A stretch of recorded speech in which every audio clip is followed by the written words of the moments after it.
ఓం శ్రీ దుర్గాయ నమః. Hi friends, ఎలా ఉన్నారు ఫ్రెండ్స్? పెదవులపై ఐసు ముక్కను ఉంచితే ఏం జరుగుతుంది? సో ఫ్రెండ్స్, నేను చెప్పే టాపిక్ ఇది. పెదవులపై ఐసు ముక్కను ఉంచితే పెదవులు పొడిబారకుండా ఉంటాయి. పెదవులపై చర్మం పొడిబారకుండా ఉండాలంటే వాటిపై ఐసు ముక్కతో మృదువుగా రాయాలి.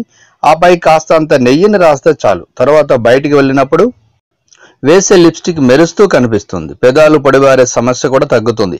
కంటి కింద ఐసు ముక్కతో మృదువుగా రాస్తే నల్లని వలయాలు మాయమవుతాయి. ఐసు ముక్కను ముఖానికి రోజు రుద్దితే వృద్ధాప్య ఛాయలు దరిచేరవు. మేకప్ వేసుకునే ముందు ఐసు ముక్కను ముఖానికి రాసుకోవాలి. ఆ తర్వాత క్రీమ్ను రాసుకుంటే కనుక అది చర్మ కణాల్లోకి నేరుగా చేరుతుంది. దాంతో అక్కడి కణాలని ఉత్తేజితం అవుతాయి. చర్మం కూడా బిగుతుగా అవుతుంది. ముఖం జిడ్డుగా ఉంటే బయటి మలినాలు తేలికగా చర్మంలో ఇంకిపోయి మొటిమలు మచ్చలు వస్తే ఐస్ క్యూబ్స్ తో మర్దన చేసుకోవాలి. ఇక నిద్రలేమి లేదా ఎక్కువ గంటలు కంప్యూటర్ పై పనిచేసినప్పుడు కళ్ళు అలసిపోతాయి.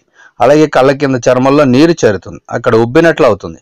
ఇలాంటప్పుడు ఐస్ క్యూబ్ ను కంటి చుట్టూ చర్మంపై నెమ్మదిగా రాస్తే ఉపశమనం కలుగుతుంది. సో ఫ్రెండ్స్, మరి ఐస్ క్యూబ్ వల్ల లేదంటే ఐస్ వల్ల ఇంత లాభం ఉంది కాబట్టి మీ పెదవులు కానీ లేదంటే మన ముఖానికి సంబంధించిన అందానికి కూడా ఐస్ చాలా ఉపయోగపడుతుంది. సో ప్రయత్నించండి.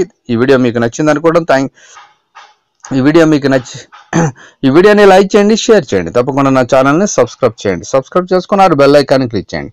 Thank you for watching friends.